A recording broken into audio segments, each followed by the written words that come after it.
എല്ലാ സോഴ്സസും നമ്മൾ പരിശോധിച്ചാലും അവിടെ NDAയുടെ വലിയ മുന്നേറ്റം തന്നെയാണ് പ്രകടമാകുന്നത് എന്നത് കാണാവുന്നതാണ്. ഇന്ത്യ സഖ്യം 27, NDA 50 എന്നതാണ് ഇപ്പോഴത്തെ നില. മറ്റു കക്ഷികൾ 5. നമുക്ക് അതിന്റെ സ്പ്ലിറ്റും നോക്കാവുന്നതാണ് കേട്ടോ. മറ്റ് കക്ഷികൾ ഇപ്പം മൊത്തത്തിലുള്ള സ്പ്ലിറ്റ് ഓരോ കക്ഷിയും ലീഡ് ചെയ്യുന്ന എവിടെയാണ്? ഈ 50 എനിക്ക് തോന്നുന്നു ബീഹാറിൽ NDA സഖ്യത്തിനകത്ത് BJPയും ഒപ്പം JDUവും എല്ലാം ഒരേ നമ്പർ ലീഡ് ചെയ്യുന്നുള്ള നമുക്ക് കാണാൻ പറ്റുന്ന കാര്യം. 22 സീറ്റിലാണ് രണ്ട് കക്ഷികൾ ലീഡ് ചെയ്യുന്നു തോന്നുന്നു. അതിനകത്തുള്ള മറ്റ് കക്ഷികളും ഇന്ത്യ സഖ്യം 27 സീറ്റ് ലീഡ് ചെയ്യുന്നു. പതിയെ വരുന്നുവെങ്കിലും ഇന്ത്യ സഖ്യം താഴേക്ക് പോകുന്നില്ല എന്ന് മാത്രമേ ഉള്ളൂ. അവർക്ക് മുന്നോട്ട് ആ വേഗതയിൽ വരാൻ കഴിയുന്നില്ല. NDAയുടെ നമ്പർ 53, ഇന്ത്യ സഖ്യം 30 എന്നാണ്. മറ്റ് എല്ലാ സോഴ്സസും പറയുന്നത് ഇന്ത്യ സഖ്യത്തിന്റെ ദുർബലതയും ഒപ്പം NDA സഖ്യത്തിന്റെ കുതിപ്പും തന്നെയാണ് ഇപ്പോഴും കാണാൻ കഴിയുന്നത് എന്നത് തന്നെയാണ്. അപ്പോൾ പോസ്റ്റൽ ബാലറ്റിൽ ബീഹാറിന്റെ തെരഞ്ഞെടുപ്പ് ഫലത്തിന്റെ സൂചനകൾ പ്രകടമാണോ എന്ന് നോക്കണം. ധനസുമോദ് ഉണ്ടോ ഡൽഹിയിൽ? ധനസുമോദ്, ഈ പോസ്റ്റൽ ബാലറ്റ് ട്രെൻഡിന്റെ ഭാഗമായിട്ട് കാണാൻ വരുന്ന ഒരു സംഗതിയാണോ?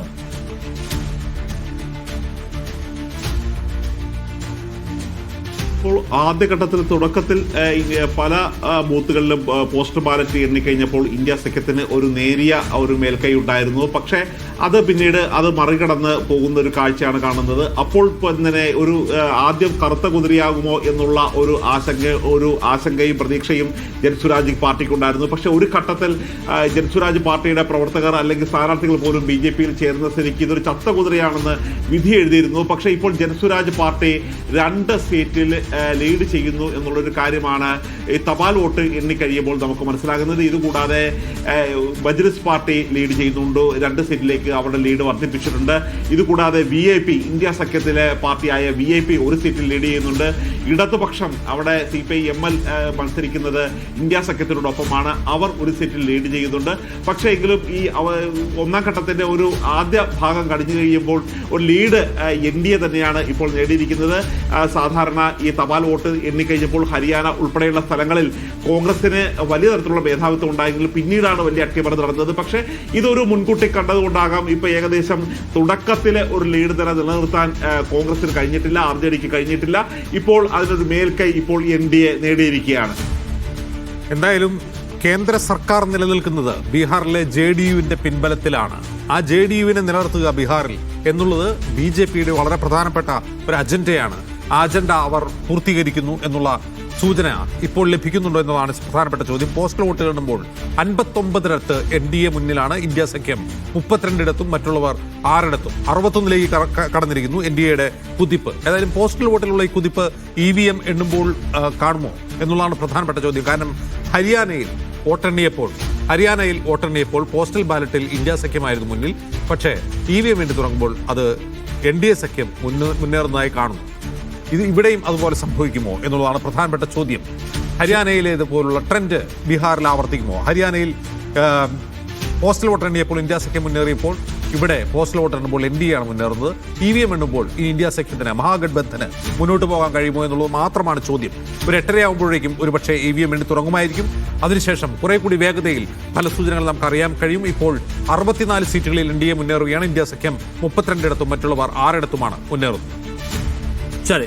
എന്തായാലും ഇന്ത്യ സഖ്യത്തിന് ഇപ്പോഴും NDAയുടെ ഇഞ്ചോടിഞ്ചൊരു പോരാട്ടം സാധ്യമാക്കാൻ കഴിഞ്ഞിട്ടില്ല എന്നത് പ്രത്യേകം കാണേണ്ട കാര്യമാണ്. കാരണം 64 സീറ്റ് 32 സീറ്റ് ഇരട്ട സീറ്റിൽ NDA ഇപ്പോൾ ലീഡ് ചെയ്യുകയാണ്. അതിന്റെ തുടർച്ച ഉറപ്പാകുമെന്ന് ചോദിച്ചാൽ കഴിഞ്ഞ തവണ ഹരിയാനയുമായിട്ട് ഇതിനെ സമീകരിക്കാൻ കഴിയുമോ? ഹരിയാനയിൽ ഈ രാഹുൽ ഗാന്ധി പറഞ്ഞത് പോസ്റ്റൽ ബാലറ്റ് കുറച്ച് ജെന്യൂൻ ആയിരുന്നു. പക്ഷെ അപ്പുറത്തേക്ക് പോയപ്പോൾ കംപ്ലീറ്റ് മറിഞ്ഞു എന്നാണ്. മറിയാനുള്ള സാധ്യത അപ്പുറത്താണ് കൂടുതൽ, എന്തെങ്കിലും ചെയ്യാനുള്ള സാധ്യത അപ്പുറത്താണ് കൂടുതൽ. അതുകൊണ്ട് ഇവിടെ ഈ സംഗതിയിൽ എന്താണ് ചേഞ്ചസ് ഉണ്ടാവാൻ പോകുമെന്ന് ചോദിച്ചാൽ രണ്ടും 2 സിനാരിയോ ആണെന്ന് തോന്നുന്നു. എന്തായാലും 64-32 നിൽക്കുകയാണ്. അതിനപ്പുറത്തേക്ക് വേഗത്തിൽ സഞ്ചരിക്കാൻ ഇന്ത്യ സഖ്യത്തിന് പറ്റുന്നില്ല എന്നത് ശ്രദ്ധിക്കേണ്ട കാര്യമാണ്. ഇന്ത്യ സഖ്യത്തിന് വേഗത്തിൽ സഞ്ചരിക്കാൻ പറ്റുന്നില്ല. പക്ഷേ അതേസമയം NDA 64ലേക്ക് വളരെ വേഗത്തിൽ കുതിച്ചെത്തുകയും ചെയ്തു. അത്തേഴ്സിന്റെ കോളത്തിൽ നമ്മൾ 5, 6 എന്ന നമ്പർ മാറി കണ്ടുകൊണ്ടിരിക്കുകയും ചെയ്യുകയാണ്. അല്പസമയത്തിനകം തെരഞ്ഞെടുപ്പിൽ വോട്ടിംഗ് മെഷീനുകൾ എണ്ണിത്തുടങ്ങുമ്പോൾ കുറച്ചുകൂടി വേഗത്തിൽ റിസൾട്ട് വരേണ്ടതാണ്. ഇപ്പോൾ തേജസ്വി യാദവ് ഈ തെരഞ്ഞെടുപ്പിന്റെ ഫലമെല്ലാം വൈകിക്കുകയും അട്ടിമറിക്കുകയും ചെയ്യാൻ പോകുന്നു എന്ന ആരോപണം ഉന്നയിച്ചതുകൊണ്ട് കുറച്ചുകൂടി വേഗത്തിൽ വരുമെന്ന് വിചാരിക്കാം. ഈ പ്രശ്നം ഉന്നയിച്ചതുകൊണ്ട് കണ്ടോ ഞങ്ങളെല്ലാം വേഗത്തിലാക്കിയില്ലേ എന്ന് പറയാനെങ്കിലും കുറച്ച് വേഗത്തിൽ ഫലം വരും എന്ന് വിചാരിക്കാം. നോർമൽ കേസിൽ എല്ലാ കണക്കുകളും വൈകിക്കുക അല്ലെങ്കിൽ കണക്കുകൾ തരാതിരിക്കുക പോലുള്ള ഏർപ്പാടാണ് നമ്മൾ കഴിഞ്ഞ 10-12 വർഷമായിട്ട് കണ്ടുകൊണ്ടിരിക്കുന്ന കാര്യം പ്രത്യേകം ശ്രദ്ധിക്കണം. എല്ലാ പോളിംഗ് സ്റ്റേഷനുകളിലെയും കണക്കുകൾ വേഗത്തിൽ കിട്ടുക എന്ന ഏർപ്പാട് നമുക്ക് പണ്ടുണ്ടായിരുന്നെങ്കിൽ ഇപ്പോൾ അത് കിട്ടാതിരിക്കുക, കുറച്ച് കഴിയുമ്പോൾ പെർസെൻറ്റേജ് മാത്രം തരിക, പിന്നെയും 2 ദിവസവും കഴിഞ്ഞ് കണക്കുകൾ തരിക എന്നാണ് ഇപ്പോൾ കമ്മീഷൻ സ്വീകരിച്ചിരിക്കുന്ന നിലപാട്. അങ്ങനെ സ്വീകരിക്കുന്നത് തന്നെ പോളിംഗ് ബൂത്തുകളിൽ 5 മണിക്ക് ശേഷം ഉണ്ടാകുന്ന വലിയ വർധനയ്ക്ക് കളമൊരുക്കാനാണ്, അതിന് സമയമെടുക്കുകയാണ് എന്ന ആക്ഷേപം പ്രതിപക്ഷ കക്ഷികൾ ആധികാരികതയോടെ ഉന്നയിക്കുകയും ചെയ്തിട്ടുണ്ടെന്ന കാര്യം പ്രത്യേകം ഓർക്കണം. ഇരട്ടിയിലധികം സീറ്റിന്റെ ലീഡുമായി, ഇരട്ടിയോളം സീറ്റിന് ലീഡുമായി NDA മുന്നേറുകയാണ് എന്നുള്ളതാണ് പോസ്റ്റൽ വോട്ടുകൾ എണ്ണുമ്പോൾ നാം കാണുന്ന പ്രത്യേകത. അത് ചെറിയൊരു ലീഡൊന്നുമല്ല, 35-70. NDA 70 സീറ്റുകളിലാണ് ലീഡ് ചെയ്യുന്നത്. ഈ ലീഡ് നിലയാലും പോസ്റ്റൽ വോട്ടിൽ ഇനി മറികടക്കാൻ മഹാഗഡ്ബന്ധന് കഴിയുമെന്ന് തോന്നുന്നില്ല. കാരണം അത്രയും വ്യക്തമായ ലീഡ് പോസ്റ്റൽ വോട്ടുകൾ ഇടുമ്പോഴുണ്ട്. ഇനി EVM തുറക്കുമ്പോൾ എന്താണ് സംഭവിക്കുക എന്നുള്ളതാണ് ഏവരും ഉറ്റുനോക്കുന്നത്. കാരണം ഈ 10% വോട്ട് ഒഴുകിയെത്തിയത് പോസ്റ്റൽ വോട്ടുകൾ വഴിയല്ലല്ലോ നിഷാദ്, EVM വഴിയാണല്ലോ. സാധാരണക്കാരാണല്ലോ ക്യൂ നിന്ന്, വലിയ ക്യൂ ആയിട്ട് നിന്ന് വോട്ട് ചെയ്തത്. അവർക്ക് എന്താണ് പറയാനുള്ളത്?